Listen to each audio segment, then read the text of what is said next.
नमस्तेऽस्तु महामाये श्रीपीठे सुरपूजिते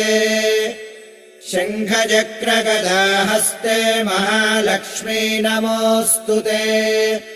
नमस्ते गरुडारूढे डोलासुरभयङ्करी सर्वपापहरे देवी महालक्ष्मी नमोऽस्तु ते सर्वज्ञे सर्ववरदे सर्वदुष्टभयङ्करी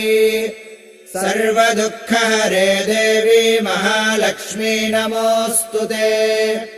सिद्धिबुद्धिप्रदे देवी भुक्तिमुक्तिप्रदायिनी